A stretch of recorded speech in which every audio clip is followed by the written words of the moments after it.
Salut, c'est Raj pour Autodisciple. Je vous souhaite la bienvenue sur ma nouvelle chaîne. Dans cette première vidéo, je vais parler de la productivité et on va étudier ensemble 3 méthodes de productivité que j'ai moi-même utilisées depuis 2 ans que je suis dans l'entrepreneuriat. 3 méthodes de productivité très différentes, mais qui sont toutes les 3 extrêmement efficaces. Ces 3 méthodes, c'est la méthode du flow, ou du challenge optimal, qui consiste à toujours se dépasser. La deuxième méthode, c'est la méthode de l'habitude, qui est un objectif minimal quotidien. Et la troisième méthode dont je veux vous parler, qui est beaucoup plus rare et beaucoup plus inorthodoxe, c'est celle de l'abandon de tous les objectifs. Et c'est celle qui consiste à faire ce que vous voulez quand vous voulez. Donc on va étudier ces 3 différentes méthodes. Avant de parler de ces 3 méthodes dans le détail et de parler des livres et des concepts qui permettent de les comprendre et de les appliquer, j'aimerais simplement vous souhaiter la bienvenue sur cette nouvelle chaîne et vous dire que cette chaîne n'a pas encore de thème principal, elle n'a pas encore de direction définie. Donc regardez cette vidéo, essayez d'appliquer les conseils et n'hésitez pas à me dire dans les commentaires dans quel domaine vous allez appliquer ces différents conseils et peut-être ce que vous attendez de ces vidéos, de cette chaîne. Et voilà, elle va évoluer grâce à vous en fonction de votre feedback. Et donc voilà, je suis totalement à votre écoute. Mettez un like si vous aimez, mettez un dislike si vous n'aimez pas. Partagez-la avec vos amis si vous pensez que ça peut leur servir. Et surtout, laissez un petit commentaire pour me dire ce que vous attendez de plus ou alors ce que vous pensez pouvoir améliorer dans cette chaîne. Ok, la première méthode de productivité dont je vais vous parler, c'est celle du flow. Je vais vous en parler en premier parce que je pense que tout le monde doit en faire l'expérience au moins une fois dans sa vie. Parce que je pense qu'il n'y a pas d'expérience plus agréable, plus extatique, il n'y a pas de plus grand bonheur que de vivre ce que c'est que le flow. Le flow, ça a été étudié par un psychologue qui s'appelle Mihaly Csikszentmihalyi, enfin à peu près, je ne sais pas vraiment son prénom, c'est compliqué. Donc le flow, c'est un état psychologique particulier dans lequel vous êtes au maximum de vos capacités cognitives, au maximum de l'utilisation de votre cerveau. Ce que vous devez comprendre, c'est qu'il y a une limite à votre capacité de compréhension. Et cette limite, elle se trouve à peu près au même endroit pour pratiquement tout le monde. Elle se trouve à peu près autour de 112 bits d'informations en même temps, à la seconde, je crois. Donc ce que ça veut dire, c'est que, par exemple, la plupart des êtres humains sont capables de comprendre une personne à la fois, mais aucun être humain, quasiment, sûrement aucun être humain, n'est capable de comprendre 2 personnes parler en même temps. Si vous entendez 2 personnes parler en même temps, en fait vous en comprenez une seule et vous écoutez seulement vraiment une seule personne à la fois. Donc ça, c'est une indication de notre limite de compréhension, notre limite cognitive commune à tous. Ce que vous devez faire pour atteindre l'état de flow, cet état d'excitation, cet état où vous êtes ultra performant et en même temps qui est très agréable, pour atteindre cet état de flow, ce que vous devez faire, c'est trouver cette limite de cognition, cette limite cérébrale dans votre activité. Et donc ça peut demander pas mal de temps. Et ce qu'explique cet auteur, c'est que pour trouver ce flow, ce qu'il faut faire, c'est trouver le croisement entre votre capacité, votre aptitude et votre objectif. Quand ce que vous faites est exactement pile entre votre aptitude et votre objectif, et bien généralement c'est à ce moment-là que vous ressentez le flow. C'est à ce moment-là que vous êtes en même temps ultra performant. Quand votre objectif est trop faible, en général vous vous ennuyez. Malheureusement, c'est le cas de la plupart des gens, dans leur métier, dans ce qu'ils font, dans leurs études. La plupart des gens n'ont pas des objectifs assez importants et du coup ils s'ennuient dans ce qu'ils font. Mais il y a un problème qui est aussi courant, et je pense encore plus courant parmi les gens qui s'intéressent au développement personnel, c'est d'avoir un objectif qui est beaucoup trop haut. Du coup, comme c'est un objectif beaucoup trop haut, ils ne prennent pas de plaisir dans ce qu'ils font. Ils vont vite abandonner, ce ne serait pas une stratégie sur le long terme. Et du coup ils ne seront pas très performants parce qu'ils n'auront pas l'impression d'être capables d'atteindre leur objectif. Ce que vous devez faire, c'est trouver cet objectif optimal qui correspond à votre capacité, qui correspond à ce que vous êtes capable de faire et qui va vous permettre de vous améliorer un tout petit peu. Dans le cadre d'une activité sportive, si votre rêve par exemple c'est de devenir un grand footballeur ou alors même de courir extrêmement vite, c'est relativement simple parce que c'est facile de voir quelle est votre aptitude et de mettre votre objectif en fonction de ça. Ça a été étudié par un auteur dont j'ai oublié le nom qui explique que pour un sportif, pour atteindre cet état de flow, ce qu'il faut, c'est se fixer un objectif qui est 4% au-dessus de ce qu'il fait d'habitude. Si vous essayez tous les jours d'être 4% meilleur que la veille, vous allez atteindre cet état de flow et vous serez extrêmement performant et vous serez aussi extrêmement heureux. Et dans les autres activités, c'est peut-être un peu plus compliqué. Moi, par exemple, quand je fais des vidéos, je vais essayer tous les jours d'être 4% meilleur que ce que j'ai été la veille, mais c'est un petit peu plus compliqué à définir. Donc ce que je retiens, c'est simplement que tous les jours, je dois être un petit peu meilleur que ce que j'ai fait la veille. Et comme ça, je vais atteindre un état de flow, et comme ça, je vais m'améliorer sans pour autant trop me mettre la pression. Donc cette méthode de productivité, cette méthode du flow, elle est extrêmement efficace, pas seulement dans le sport. Elle est extrêmement efficace avant tout parce qu'elle ne vous demande pas d'être vraiment autodiscipliné. Les sportifs, les grands sportifs, sont souvent pas des gens qui sont forcément très autodisciplinés. Souvent, ce sont des gens très impulsifs. Pensez à la Coupe du Monde de Zidane où il met un coup de tête à un joueur adverse, juste le dernier jour, pendant le dernier match de la Coupe du Monde en finale. Vous vous rappelez peut-être encore de cette image, c'était il y a quelques temps. Comprenez que les sportifs qui sont très performants, qui sont très bons, ils ne sont pas forcément très autodisciplinés du tout. Et la raison pour laquelle cette méthode du flow est très efficace, c'est qu'elle peut marcher pour tout le monde parce qu'elle est basée sur un état psychologique dans lequel vous êtes à votre limite de saturation cérébrale et du coup vous réfléchissez plus et du coup ça produit un certain bonheur, une certaine présence qui est addictive. Si vous avez vécu au moins ça une fois dans votre vie, et vraiment je suis triste pour tous les gens qui n'ont pas vécu ça dans leur vie, et si vous avez vécu au moins une fois cet état de flow dans votre vie, cette expérience psychologique optimale, vous serez addict et vous aurez toujours envie de la reproduire. Et vous n'aurez pas forcément besoin d'être extrêmement autodiscipliné, vous pourrez quand même être impulsif et être en même temps très performant dans ce que vous faites. Donc pour cette raison, c'est une méthode qui est extrêmement efficace, mais pour cette même raison, c'est une méthode qui est assez dangereuse. Parce que le flow, quand vous vous reposez uniquement sur cette méthode de productivité, ce qui se passe, c'est que vous risquez rapidement d'être exténué.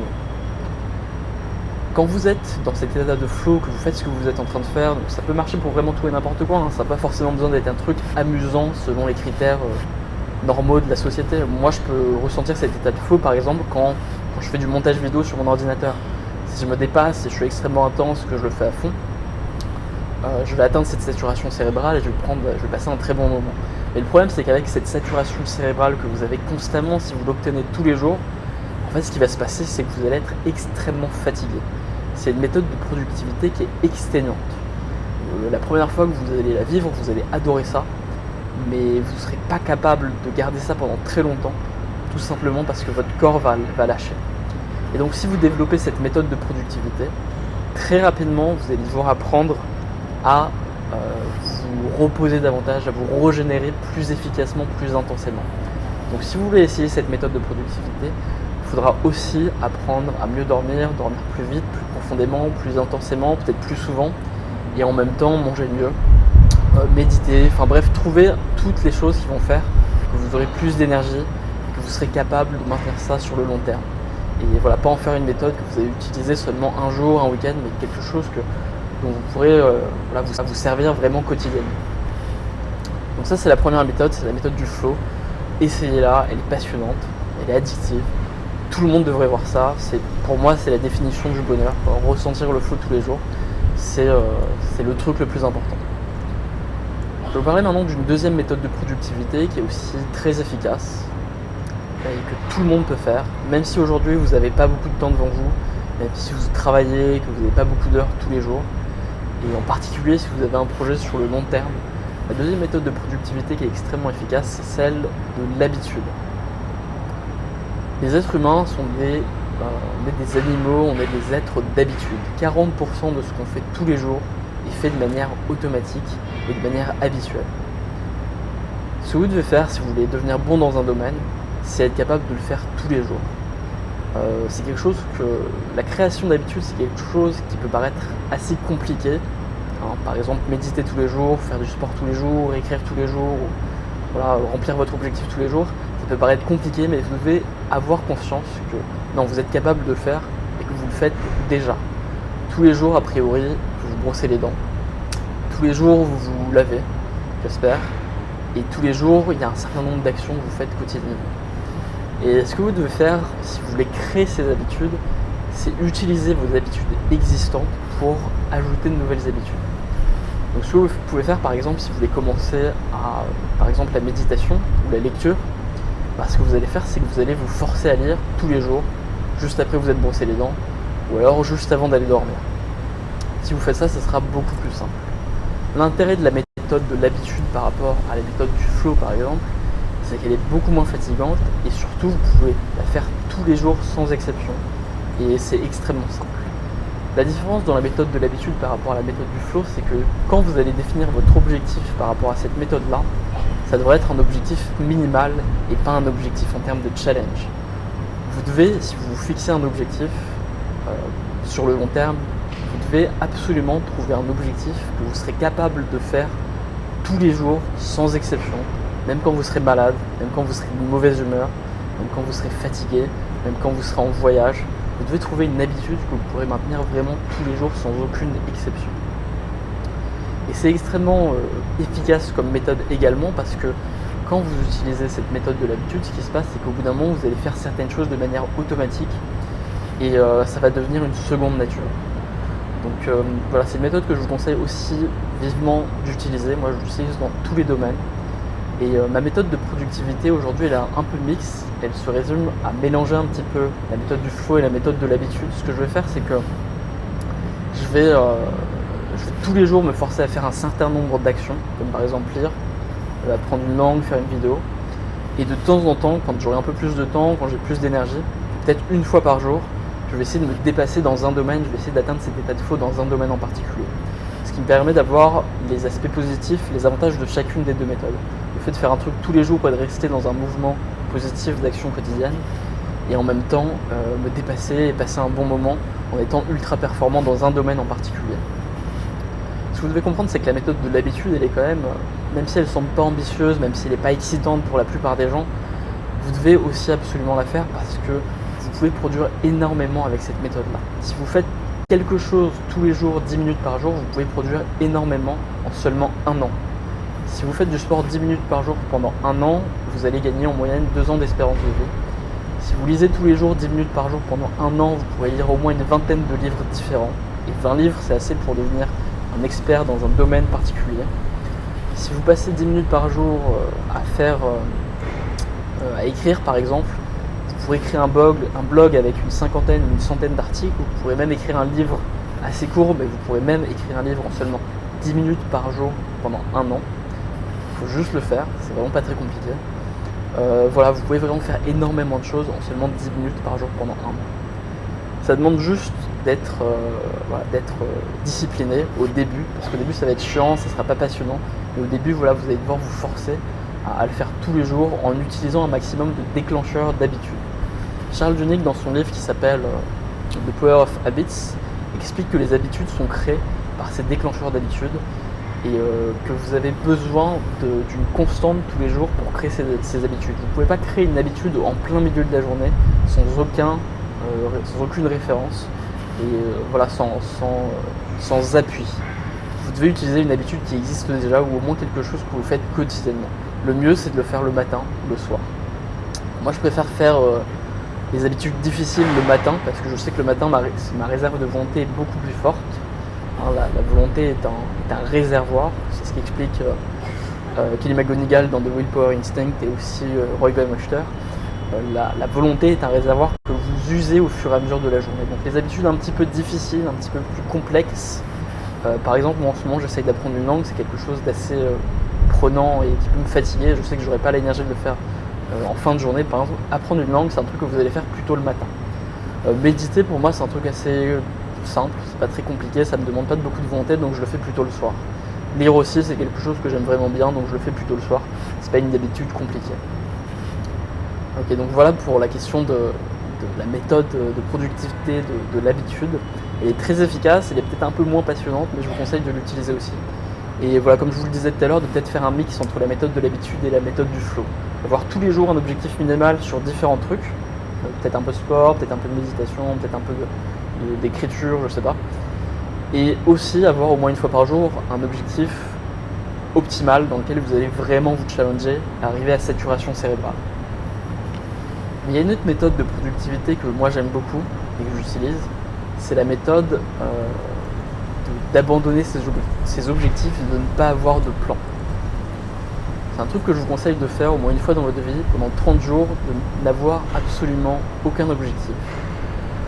De faire en sorte de ne faire qu'un minimum d'efforts. Donc qu'est-ce que ça veut dire ? C'est une méthode qui est beaucoup moins orthodoxe, beaucoup moins étudiée. C'est une méthode dont parle Leo Babauta dans un livre qui s'appelle Effortless Living. Et cette méthode, elle consiste en fait à simplement, comme je vous l'ai dit, c'est pas très compliqué en fait, abandonner tous vos objectifs, pas faire de plan, ne pas tenir un compte, un cahier de ce que vous faites tous les jours, pas chiffrer ce que vous faites tous les jours, juste faire littéralement ce que vous voulez quand vous voulez. C'est une méthode qui est assez effrayante pour la plupart des gens parce que les gens s'imaginent que s'ils font ça, ils vont faire n'importe quoi et qu'ils ne vont pas être productifs du tout. Et c'est absolument faux. Le seul inconvénient de cette méthode, c'est qu'il vous faut une période d'adaptation. Pour ça, je vais prendre une petite analogie. Moi, il y a quelques temps, en fait, j'ai décidé d'arrêter d'avoir un réveil le matin, de me réveiller tout seul sans utiliser un réveil matin. Et ce qui s'est passé, c'est qu'au début, pendant un mois, effectivement, je suis passé de dormir 9 heures par jour à 10 heures, 11 heures, voire 12 heures par jour. Je dormais énormément pendant un mois parce que j'avais pas de réveil le matin. Et petit à petit, ce qui s'est passé, c'est qu'au bout d'un mois, 2 mois, 3 mois, je me suis mis à dormir de moins en moins. Et petit à petit, je suis venu à un sommeil normal. Je dormais 9 heures pour moi, ce qui était normal avant. Et petit à petit, je me suis mis à dormir 8 heures, 7 heures, et voire 6 heures. Et aujourd'hui, je suis à ce rythme-là, ça fait peut-être 1 an ou 2 que je fais ça. Et aujourd'hui, je n'utilise jamais de réveil le matin. Et je dors seulement 6 ou 7 heures par jour. Et ça me suffit largement. Et la raison de ça, c'est que quand j'ai abandonné mon plan, quand j'ai abandonné cette contrainte du réveil matin, pendant un mois, mon corps a dû s'habituer et a dû comprendre. Enfin, en fait, pendant un mois, mon corps avait besoin de compenser et avait l'impression, tiens, là, ce soir, je peux vraiment dormir, il faut que j'en profite à fond. Et en fait, au bout d'un moment, mon corps a compris que non, c'était une situation normale et que j'avais pas besoin de compenser.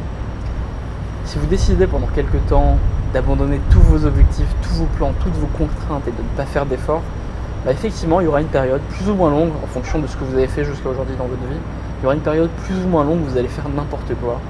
Vous ne serez pas productif, vous ne serez pas créatif, vous allez vraiment pas forcément avancer, pas être performant.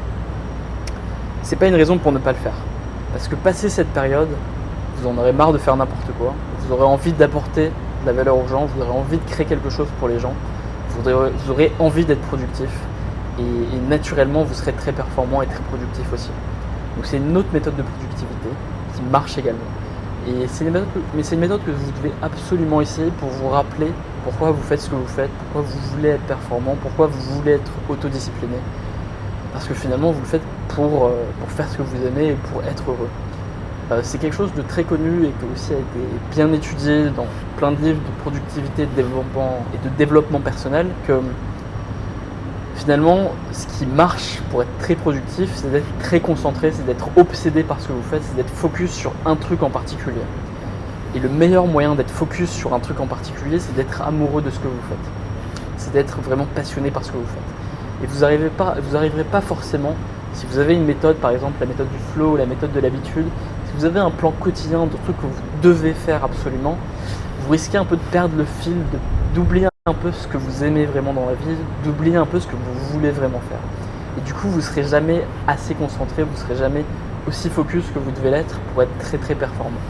Donc de temps en temps, vous devez vous rappeler ça, vous devez vous rappeler que le plus performant, le plus efficace, c'est de faire ce que vous voulez faire. Vous ne devez pas regarder des vidéos de développement personnel ou des vidéos d'autodiscipline pour apprendre à vous forcer à faire ce que vous ne voulez pas faire. Le but, c'est de faire ce que vous voulez faire, c'est pas autre chose. Regardez pas ces vidéos en vous disant tiens, je vais me forcer à faire un truc que j'aime pas faire. Non, c'est pas du tout le but. Le but, c'est de trouver ce que vous aimez et de le faire à 100%. Et pour faire ce que vous aimez, il faut commencer par peut-être aller un petit peu dans tous les sens, peut-être essayer différentes choses pour finalement trouver ce avec quoi vous accrochez bien et vous laisser de tomber amoureux d'une chose en particulier. J'utilise cette image de tomber amoureux parce que c'est vraiment de ça qu'il s'agit.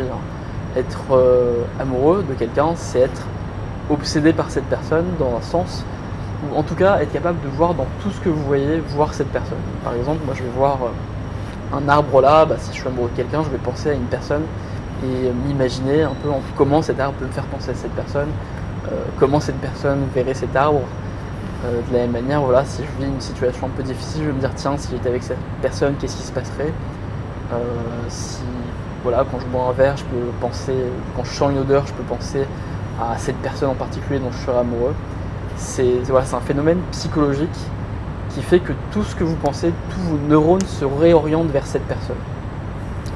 Et donc c'est un phénomène que vous pouvez avoir avec une seule personne à la fois, parce que heureusement que vous n'êtes pas capable tous les jours, dans tout ce que vous faites, dès que vous faites quelque chose, être en train de penser à un de vos amis, être en train de penser à une personne que vous connaissez.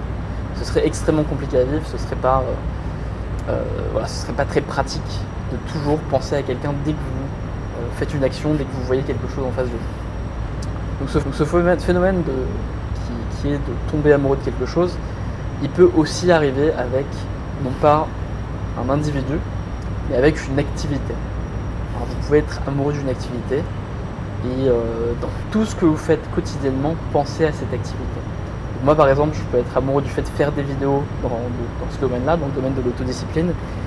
Et si je suis amoureux de cette activité, ce qui va se passer, c'est que quand je serai dans la douche le matin, quand je vais me balader dans la rue, quand je vais lire un livre sur un sujet qui n'a absolument rien à voir, je vais toujours faire le lien vers ce truc par lequel je suis obsédé, vers ce truc dont je suis amoureux entre guillemets. Et donc c'est aussi pour cette raison une très bonne méthode de performance, de productivité, de créativité, parce que je suis obsédé par ce que je fais. Mais pour arriver à ça, pour tomber amoureux en fait, il ne faut pas avoir forcément un plan trop important, il ne faut pas forcément se fixer d'avoir des habitudes, il faut être en quelque sorte un peu plus libre et un peu plus vous laisser aller. Donc c'est aussi une méthode qui est très efficace, qui est très différente. Je vous conseille de l'essayer au moins une fois dans votre vie. Mais elle présente aussi un gros désavantage, c'est que vous pouvez, si vous commencez à faire ce que vous voulez tout le temps, peut-être que vous allez vraiment faire n'importe quoi et peut-être que vous allez tomber de l'autre côté de la barrière, peut-être que vous allez, peut-être prendre des drogues, peut-être que vous allez dormir toute la journée, peut-être que vous allez faire des mauvaises rencontres, peut-être que vous allez juste partir en vrille en fait.